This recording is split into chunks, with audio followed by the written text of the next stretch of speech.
एक बड़ी जीत लेके जा रहे हैं। एक अहंकारी डिक्टेटर टाइप सरकार को झुका के हम यहां से जा रहे हैं।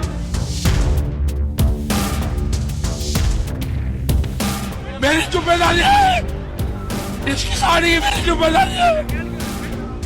इस किसान को बर्बाद नहीं होने दूंगा देश के। ये हिंदुस्तान के किसान की वैचारिक क्रांति है और वैचारिक क्रांति को बंदूक से नहीं दबा सकते। मत छेड़ किसान को लड़ना मुश्किल होगा, वरना लिखेंगे इतिहास ऐसा कि पढ़ना मुश्किल होगा। जी हाँ, 82 शब्दों से बनी ये लाइनें 380 दिनों तक चले किसानों के आंदोलन का मानो निचोड़ है, जिसमें कई उतार चढ़ाव आए, दूरियां बढ़ी, टकराव हुए, मगर अंत में वही हुआ जो आज तक होता आया है। हार सरकार की हुई और जीत का तिलक किसानों के माथे पर लगा। जो हट होता है ना, वो दोनों तरफ का नुकसान करता है। अगर पहले दिन ही मोदी मान जाता तो उसकी पार्टी का ग्राफ डाउन नहीं होना था और 700 किसानों की जानें भी। किसानों के आंदोलन का अंत तो जरूर हो गया, मगर आजाद भारत के इतिहास में किसानों का इतना बड़ा और लंबा आंदोलन इससे पहले ना हुआ था और ना शायद आगे होगा। अब तो कोई भी सरकार किसानों से टकराने और उनसे उलझने से पहले 100 बार सोचेगी। सही सुना आपने, ऐसा इसीलिए क्योंकि 11 दौर की बातचीत फेल होने के बाद करीब 9 महीने तक सरकार ने किसानों की ओर पलटकर भी नहीं देखा।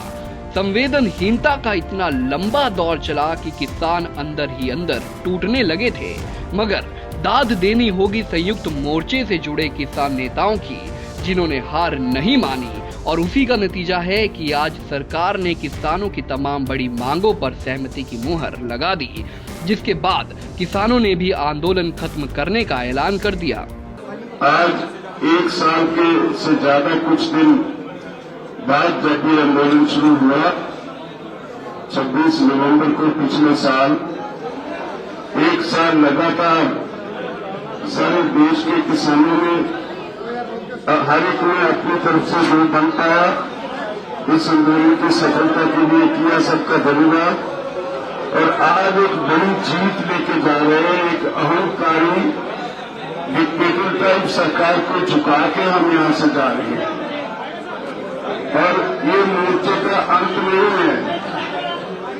आज ये सिर्फ सस्पेंड किया है आगे की लड़ाई के लिए, और ये तय किया है कि हम फिर बैठेंगे 15 जनवरी को, समीक्षा करेंगे जो इस आंदोलन में हमने पाया और आगे की रणनीति क्या होगी। इस पे 15 जनवरी को संयुक्त किसान मोर्चा की एक फिर मीटिंग होगी और मैं समझता हूं जिन किसानों ने बलिदान दिया इस आंदोलन में, उनको श्रद्धा संपन्न करने के लिए मेरे पास शब्द नहीं। किसानों की घर वापसी कैसे होगी, कितनी भव्य होगी, कितनी सुंदर होगी, कितनी शानदार होगी, ये तो 11 दिसंबर को देखने को मिलेगा। मगर किसानों की दिल्ली पर चढ़ाई कितनी कठिन थी वो हम आपको जरूर दिखाएंगे। जी हाँ, 26 नवंबर 2019 को पंजाब, हरियाणा, यूपी और अन्य राज्यों के किसानों ने दिल्ली पर चढ़ाई की थी। हालांकि किसान तो यूपी से भी आए थे, राजस्थान और मध्य प्रदेश से भी आए थे, लेकिन किसानों से पंगा सिर्फ हरियाणा सरकार ने लिया। हरियाणा सरकार ने किसानों को रोकने के लिए हाईवे खुदवा डाला, रास्तों में बड़े बड़े पत्थर और हैवी बैरिकेडिंग करवा दी, मगर धरती पुत्रों की हुंकार और ट्रैक्टरों की गड़गड़ाहट के आगे सरकार के तमाम प्रबंध चंद पलों में ही चकनाचूर हो गए।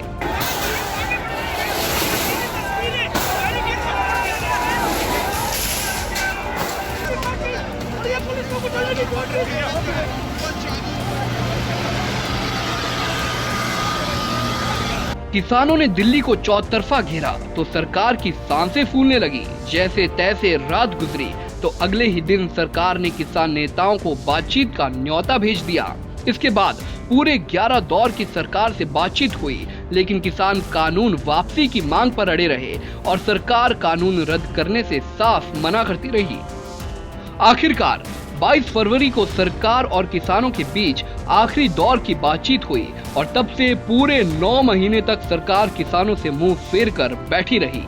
सरकार और किसानों के बीच इतनी लंबी संवेदनहीनता के बीच 19 नवंबर को एक ऐसा दिन आया जब अचानक प्रधानमंत्री मोदी सामने आए और तीनों कृषि कानूनों को वापस लेने का ऐलान कर दिया। आज गुरु नानक देव जी का पवित्र प्रकाश पर्व है। ये समय किसी को भी दोष देने का नहीं है। आज मैं आपको, पूरे देश को ये बताने आया हूं कि हमने 3 कृषि कानूनों को वापस लेने का, रिपील करने का निर्णय लिया है। कानून वापसी का ऐलान कर मोदी सरकार ने जब एक कदम पीछे खींचा तो किसान भी संघर्ष से समाधान की ओर आगे बढ़ गए। हालांकि सरकार के इस फैसले के बाद एमएसपी को लेकर कई दफा खुशी और गम दोनों का माहौल बना, मगर सरकार ने जब कमेटी बना दी तो किसान भी आनाकानी करते करते कमेटी पर राजी हो गए। वैसे किसानों की और भी कई मांगों पर पेच फंसा, लेकिन सरकार ने आखिरकार किसानों की अधिकतर मांगे मान ली, जिसके बाद संयुक्त किसान मोर्चे ने आंदोलन संघर्ष विराम की घोषणा कर दी। बता दें कि अब 11 दिसंबर को किसानों की घर वापसी होगी, जिस पर पूरे देश की नजरें टिकी हैं। सिंघू बॉर्डर से सुधीर पांडे के साथ पवन राठी, पंजाब केसरी टीवी। हमसे जुड़े रहने के लिए हमारे YouTube चैनल को सब्सक्राइब करें और नई वीडियो की नोटिफिकेशन के लिए बेल आइकॉन को दबाएं।